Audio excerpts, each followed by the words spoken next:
Today I'm just going to talk to you about foam rolling. As a keen runner and a triathlete, I always use my foam roller a couple of times a week. I work with a local athletics club and I tell all the athletes it's the best bit of kit, the best 20 euros they're going to spend is to buy themselves a foam roller. What you're looking to do is really work the larger muscle groups of the leg, and you're looking to roll the roller or roll yourself over the roller about 10 to 15 times over each muscle group. So let's start with the front, the shins. If we're doing a lot of hill sessions maybe, we come back and our shins are starting to get a little bit tight. So all we need to do is place ourselves on top of the roller, stabilize yourself with your hands and just allow your body roll and those shins rub across the roller. Okay, and just to get them a little bit heavier, a little bit deeper, what we can do is we can just lean to one side and cross the legs over so as we can put a bit more weight through the front of that shin. And like I said, doing about 10 or 15 times. If we find a very sore spot, we can stay on that and just pulse across it until we feel it's freed out. Okay, so we swap over, do the same. Again, 10 to 15 times and stop on anything that we find quite sore. So then what we can do is we can just pop down to do the quads, fronts here, these guys. What we're looking to do again is stabilize ourselves on our elbows and really just move our body over and back, making sure that we're getting those quads all the way from the top to the bottom. You can do them in sections. You can do the top half first and then move the roller to do the bottom half. And then if we want to get to the sides, just where the IT band meets your quad, that can always be quite a tight spot.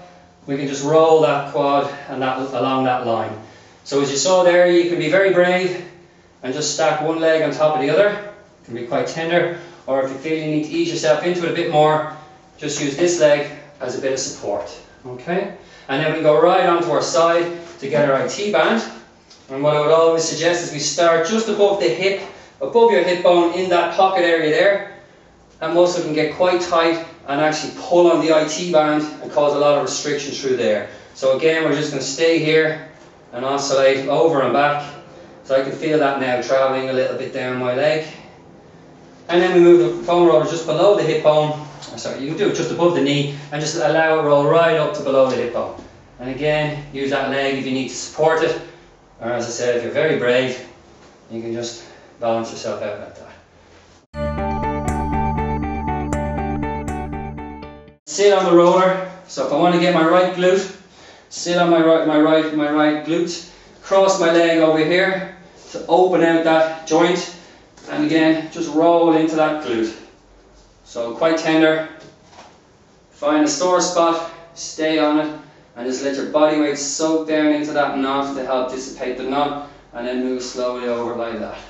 Okay, a little bit one of the more awkward positions, but it is quite good. Okay, and then moving on to the calves. There's a number of different ways to do it on the calves. Depends on really the strength of the shoulders. The way I like to do it is just again stabilize my upper body through my shoulders, lift my bum off the ground and just roll my calves over and back. So again, I'm just working maybe the top half of the calves, and then again just to increase a bit of pressure.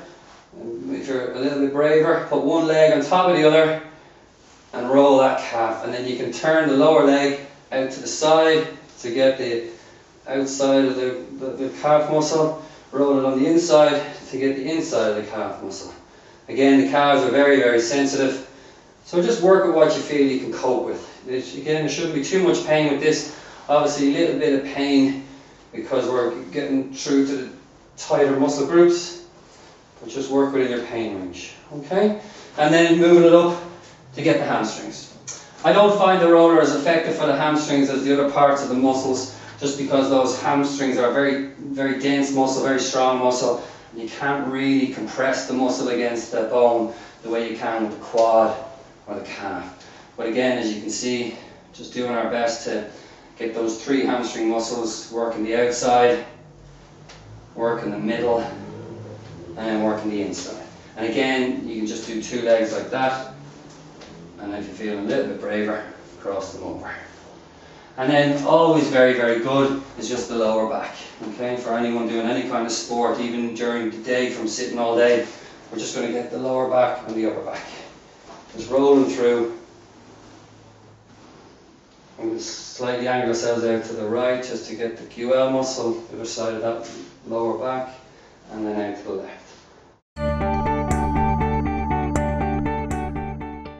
So what we're going to do is 10 to 15 rolls across each major muscle group. If you find a knot in that particular muscle, stay on it, do a little pulsing movement over and back. Use your roller 2 or 3 times a week. After your long sessions, have a shower, lie down. 10 or 15 minutes is all you need to do, and I guarantee you'll feel the difference for it. If you'd like to learn more, visit my website. Thanks a million.